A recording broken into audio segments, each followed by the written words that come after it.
Bonjour, je m'appelle Zineb Ismaili, j'ai 34 ans. Je suis la fondatrice du vintage store Ayam Zaman et de Maison Pérenne, une marque de upcycling. Ayam Zaman, c'est une marque de vêtements vintage. En fait, j'importe des vêtements des années 50, 60, 70, 80. Ils sont dans de belles matières, dans de belles coupes, bien travaillées. La mode revient, c'est un éternel recommencement, donc on reprend tout ça et on le met à disposition des clients. Pour Maison Pérenne, c'est la suite logique de Ayam Zaman. On prend des invendus de la première marque ou par exemple chez mes fournisseurs, quand je partais, je voyais des couvertures, des foulards en soie, des rideaux, des choses que je trouvais très belles, mais que je n'utilisais pas et que je ne vendais pas sur Ayam Zaman. Donc j'ai décidé de créer une autre marque et de reprendre tous ces tissus en fin de vie pour leur donner une nouvelle maison pérenne, d'où le nom, et en créer des nouveaux vêtements. Pour Ayam Zaman, l'idée était simple. En fait, depuis que je suis petite, je suis une grande fan de vêtements. Je fouinais très souvent dans le placard de ma mère, qui garde tout, contrairement à moi. Je voyais qu'elle avait des pièces qu'elle avait achetées il y a 20 ans, 30 ans, 40 ans, et qui étaient encore dans un état nickel.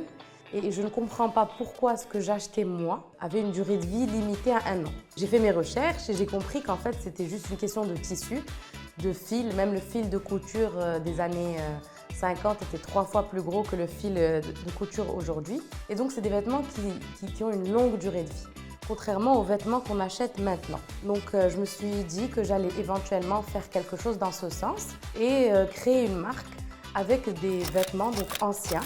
Mais le défi, c'est qu'il ne fallait pas que ça fasse trop vieillot, trop un peu mémère. Souvent, les gens ont l'impression que le vintage, c'est le style de la grand-mère. En fait, il fallait donner une image jeune à ces vêtements et donc on faisait des petits réajustements, etc. qui ont fait que le vêtement paraît plus dans l'air du temps, d'actualité. Ensuite, avec Maison Pérenne, l'idée, c'est que voilà, j'avais des invendus quand même. Et puis voilà, je partais chez mes fournisseurs et je voyais des splendeurs. Et je me disais, il faut absolument que je réussisse à créer quelque chose avec des rideaux. C'était un rideau qui m'avait marqué. Et j'en avais parlé à mon associé qui avait une idée de projet. Et je lui dis, voilà, j'ai une super idée. J'ai pas le temps de le faire toute seule. Il faut qu'on soit deux. Est-ce que ça t'intéresse? Et voilà, c'est comme ça qu'on est parti pour Maison Pérenne. Donc pour Ayam Zaman, au niveau de la distribution, si on peut appeler ça comme ça a commencé sur Instagram. Donc je faisais des drops en ligne, les gens achetaient. Ensuite, je suis passée à un format pop-up store dans lequel 2 jours par mois, à Casa, j'allais dans un hôtel, je posais tout mon stock. Ça durait 2 jours, les gens étaient au rendez-vous et repartaient. Ensuite, j'ai décidé d'ouvrir un magasin en Fa-Place. C'est une expérience qui a duré 1 an, qui s'est terminée parce que, voilà, pour des raisons personnelles, c'est compliqué de faire les allers-retours et je ne peux pas être présente partout. Mais c'était une belle expérience, ça m'a permis de rencontrer des gens, des nouveaux consommateurs, des nouvelles clientes.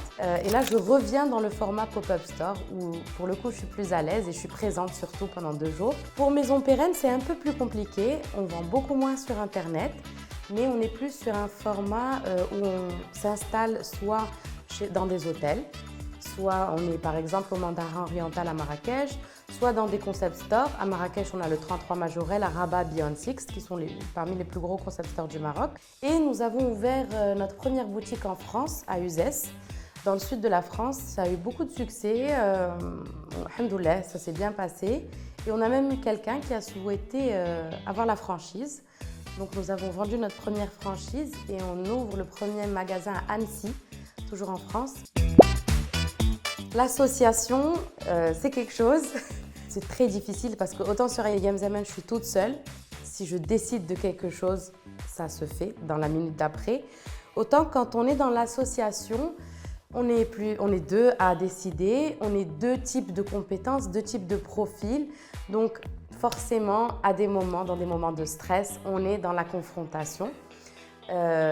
Après, si j'ai un conseil à donner en général dans l'association, c'est que si chacun s'occupe de quelque chose, ça y est, c'est bien. Il ne faut pas que les rôles soient mélangés. Bonne question, je ne me suis jamais posé la question, mais en gros, pour Maison Pérenne, l'avenir est assez tracé parce qu'on y a réfléchi. On veut vraiment ouvrir dans à peu près tous les pays du monde qui ont un attrait pour le upcycling. Je pense aux pays scandinaves, peut-être un peu en Asie, en Australie.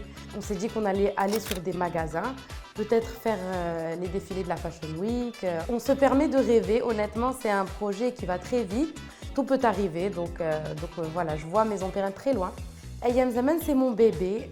Je ne veux pas que ça grandisse plus que ça. Honnêtement, je suis très contente de la tournure qu'a mon projet. Je veux que ça reste comme c'est, donc à taille humaine et de façon à quand même pouvoir m'occuper de mon fils parce que j'ai un petit garçon de 2 ans et demi. Et voilà, donc je suis un entrepreneur, mais je suis aussi une femme et j'aimerais voilà, passer du temps avec ma famille et profiter de la vie. Voilà.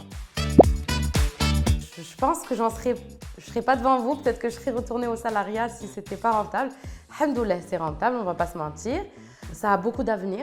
Maison Perrine, donc le upcycling, c'est vraiment hyper tendance à l'étranger.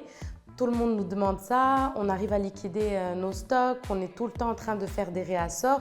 Donc oui, c'est rentable. Après, il fallait aller sur une niche.